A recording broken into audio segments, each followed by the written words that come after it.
We were back for the next party, just a little bit later than anticipated. 10 years later. But hey, Elizabeth and I finally made it. We finally made the long-awaited sequel to our favorite spring break in Panama City Beach, Florida. Only now, we weren't hard-partying FSU students. Instead, we were 29 and settled down in the suburbs, married with full-time teaching jobs, and parents as well. Yeah, we loved Sam and Carol, and raising them proved far more rewarding than any of the binge drinking and wild nights spent during yesteryear. But like a tantalizing time machine, the allure of reliving our youth came calling from time to time, if only for a weekend at least. A one-off shot at traveling back to 2012. So Liz and I set aside the time and let the kids stay with my folks. And on a Friday in April, we left our home in pleasant Tallahassee for the decadent debauchery of PCB. Like a couple of overeager college students, we descended upon the beach. The water was still cold, but spring break was still going strong for all the waves of college kids, and us hard-partying parents. Even commercialized by snowbirds, PCB was still a party destination. One chock full of alcoholics, diners, and cheesy putt-putt golf courses and amusement parks that had been there since the glory days of the 1960s surf culture. Noise was everywhere. And during prime time, you would hear obnoxious screams, incessant chit-chat, and the never-ending soundtrack that coasted from the Beach Boys to Nicki Minaj. Even in the still of the night, you would hear the stray stragglers and the peaceful lullaby of the crashing waves.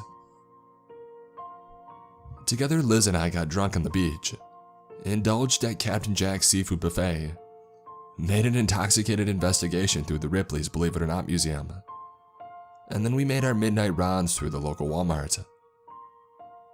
The only problem was I had forgotten to book a motel room.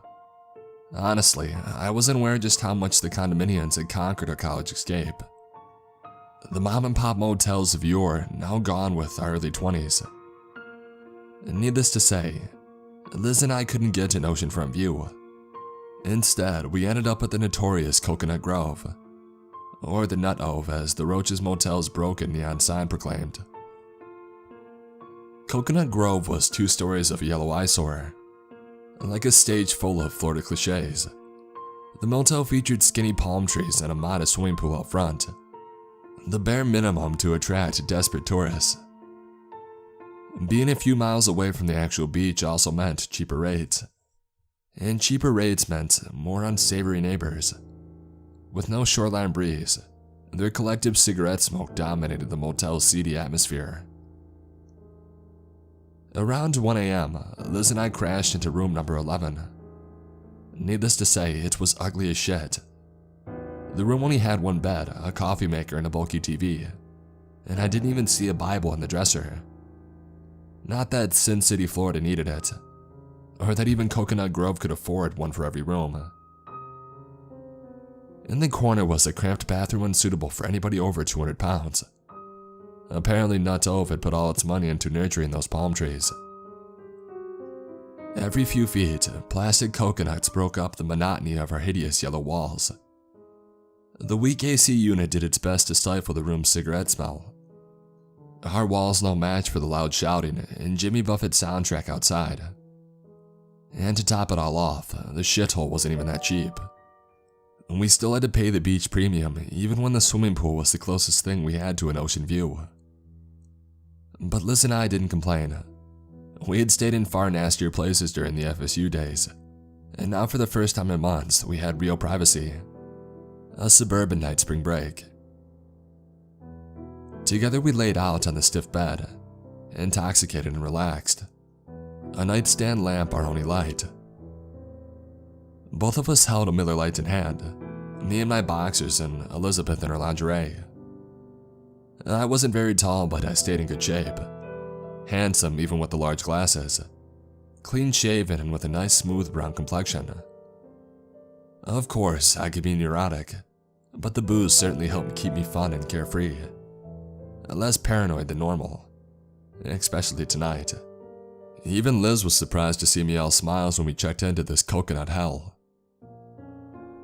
Liz's short black hair and slender frame accompanied a wacky personality. Her poise was always strong.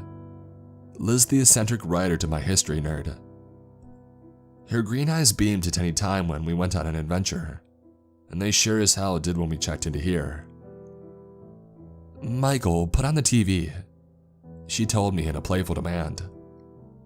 Grinning, I grabbed the remote and I followed orders. "A little snap to get you hot," my baritone voice joked. "Maybe Forensic Files," she teased. I liked the sound of that. Like a battle cry, a rock star's scream erupted from the TV, and then came an infantry of electric guitars and harmonies, an alt-rock beat straight from 1994. On screen, a grainy music video played. In the corner, white font spelled it out for us. New Age Girl, Dead-Eye Dick. The band's enthusiastic roars grabbed our ears, and Liz and I's drunken stupor captivated by this 90s gem. I flashed her a smile. "You want me to change it?" "Nah, hell no," Liz yelled. Adamant, she knocked the remote out of my hand. "Leave it here." Dead-Eye Dick's harmonies sounded even louder, like a serenade right above my shoulder. I figured the station was turning it up. Channel 14 ready to get this party started. Liz turned her sparkling, emerald eyes towards me. "Didn't Ben play this the last time that we were here?" I let out a drunken chuckle. "Yeah, his ass almost got us kicked out." I felt a tight grip on my shoulder. With sloppy slowness, I turned but saw no one. Just the bite-sized bathroom behind me. The force of the band's roar must have hit me, but I was too drunk to care. And judging by Liz's cringy sing-along, so was she. "Merry Moon," she cried, a voice reminiscent of a southern banshee, a dying one. So we let the infomercial play on. Baines Inc.'s 90s Submersive Rock Classics box set. We could get all of these goofy, sometimes cheesy 90s hits for only $19.99. Everything from Space Hogs in the Meantime to Luscious Jackson's Naked Eye. I gotta say, these were some gems. If Liz hadn't reminded me what century I was in, I might have called that toll-free number right then and there. The commercial was almost 5 minutes and completely strange. Outside of baby boomers targeted local channels, I hadn't seen a CD ad on TV in years. Not only that, but the commercial itself looked like a relic from the early 2000s. There was no attempt at high def, no mention of a webpage or social media. And shit, Baines Inc. even offered the set on cassette tape. All the while, a hyper-masculine deep voice kept telling us what a steal this was for only $20. Then again, the infomercial was about as weird as the Channel 14 itself, the Booth Network. The channel's logo, nothing more than a pale, androgynous face, one with a wicked grin. I'd never heard of Booth, nor had a clue where it was being broadcasted from. But still, Liz and I consumed the music like drugs. These forgotten songs, a sweet nostalgic candy to our ears.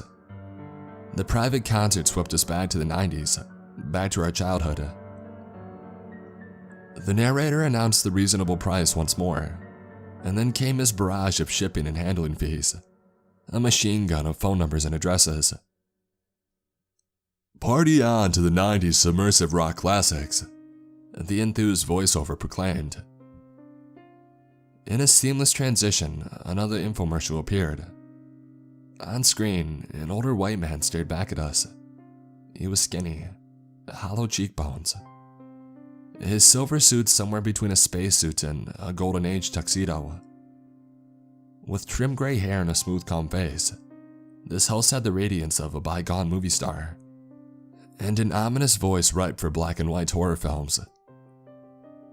Low-budget sci-fi music played all around him, the type of spooky, theremin-made scores not heard in popular culture since the Kennedy administration.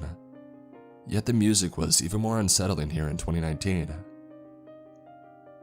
Like a news anchor from the future, the man sat at a bland desk. His backdrop nothing more than a black wall, an empty galaxy. His harsh gaze stayed on Liz and I. His precise delivery said the words of either a madman or a televangelist, or hell, maybe both. "This isn't just you," he said in a deliberate, gravelly voice. "Your life isn't just here on this earth, but with layers. Many layers that we can't see. Layers that we can't understand." Liz and I exchanged knowing smirks. Oh boy. The host threw his arms up in righteous frustration. "You think that we're the only ones in the entire galaxy? Of course not.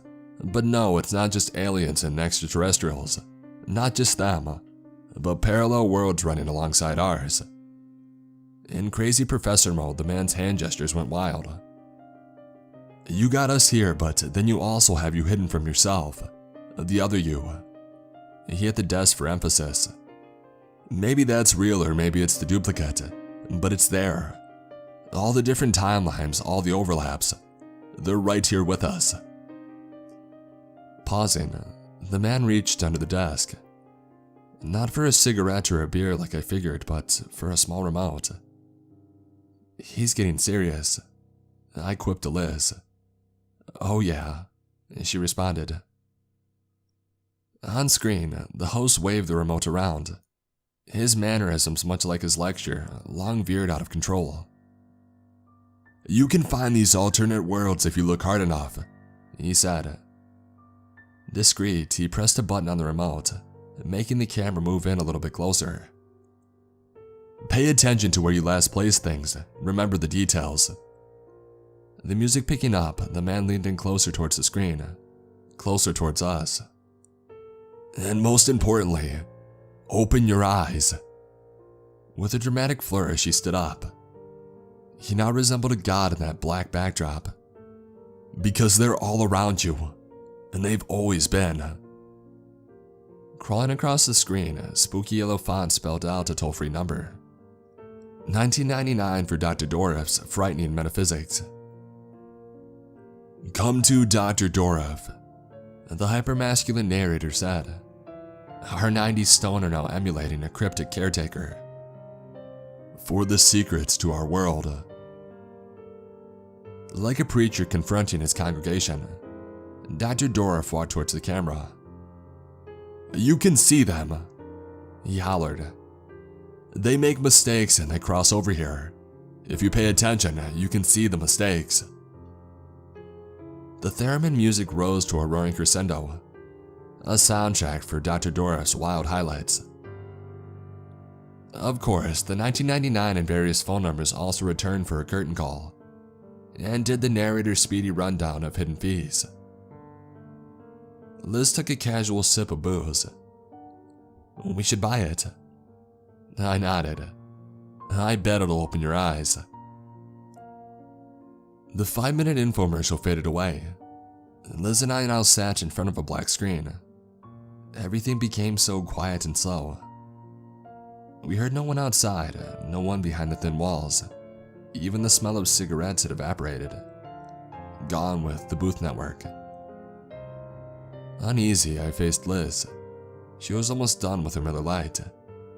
Liz was always a faster drinker than me. "You want to change it?" I asked, hoping my drunkenness kept my voice from sounding too scared. Liz gave the TV a weird look. "There ain't nothing else coming on?" I forced a chuckle. "I think that's it." A rebellious scream interrupted me. 90s submersive rock classics had risen from the grave. Our private concert began once more. The same opening act. Dead-Eye Dick. "They're back," Liz joked. This drunk, I was even grooving to the song. "Can we leave it here?" "You read my mind," Liz beamed. She held out her long neck towards me. "I'm liking that doctor too." "So am I." I clanged my beer into hers. Cheers to 90s rock. In an entertaining loop, both infomercials kept playing. 5 minutes of cheesy rock followed by 5 minutes of the deranged Dr. Doreff. It was entertaining enough. Like obnoxious theater patrons, Liz and I talked back to the screen. A few more beers in and we were even singing along to the music, not to mention reenacting the good doctor's many manic tics. "You can see the mistakes," Liz yelled in mock fashion. "That's the greatest 1999 we'll ever spend," I added. Laughing, Liz gave me a light shove.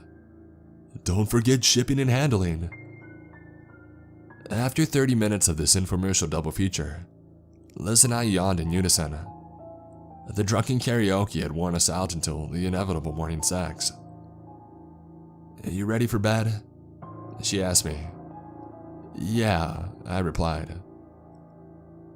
The booming theremin score drew us both towards the TV, at all the toll-free numbers being displayed and the many addresses, and at Dr. Dorff's in his eccentric element. "If you pay attention, you can see the mistakes," he howled. The camera stayed on the man's fiery face, his wild eyes, his sincerity for the subject. And then the show faded to black, back to a brief intermission. The TV cut off. I turned to see a smiling Liz hold the remote. "Time for bed," she said. "Gotcha," I said. In a drunken struggle, I managed to turn off the light. In the quiet darkness, Liz led me to the bathroom. She hurled all of our long necks into the trash bin, a garbage pile for beer. There the two of us stood in the cramped room, inches away from each other. I nodded towards the trash bin. "I would say we got pretty close to college." "Oh yeah," Liz replied, caressing my arm, and she leaned in closer. "Hopefully that carries over to the morning." Like an alarm, the rocker's opening scream shattered our moment. Somehow, Dead-Eye Dick had found their way back onto the stage. "What the hell?" Liz yelled. I followed her out of the bathroom. "I thought you turned it off." "I did." New Age girl blanketed whatever silence we had. The glowing TV and nightstand lamp destroyed the darkness. Amidst Dead-Eye Dick's catchy beats and insistent roars, Liz and I looked on in paralyzing unease. Yeah, we stood right outside of the bathroom, right here at Coconut Grove, right here in room number 11. Our walls were the same putrid yellow. The plastic coconut still surrounded us, and even the smell of cigarettes had returned. Only I saw Liz and I lying in bed, me in my boxers and Liz in her lingerie, both of us holding Mother Lights, exactly how we were a mere 30 minutes ago. On screen, the band's roars continued. Their catchy chorus now hollowed a Liz and I's horror, at least to this Liz and I. In bed, the two of us were still laughing and smiling, still enjoying the suburban night spring break. "You want me to change it?" I heard myself say to Liz number 2. "Nah, hell no," the other Liz yelled.